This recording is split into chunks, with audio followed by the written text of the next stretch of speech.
Sin embargo, le engancha perfectamente para dar vueltas de cualquier manera. Y con eso pues se puede hacer mucha más fuerza que con una palanca.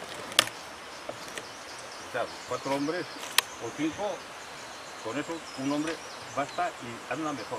Vamos más y claro, lo levantamos bien y se desplaza un poquito. Claro.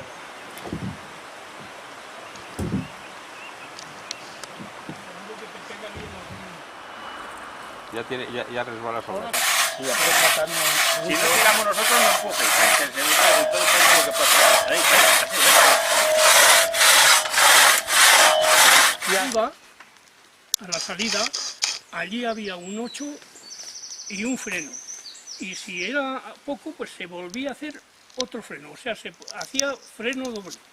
Unos 13 kilómetros de distancia de este descargo a la plataforma que saldría de arriba.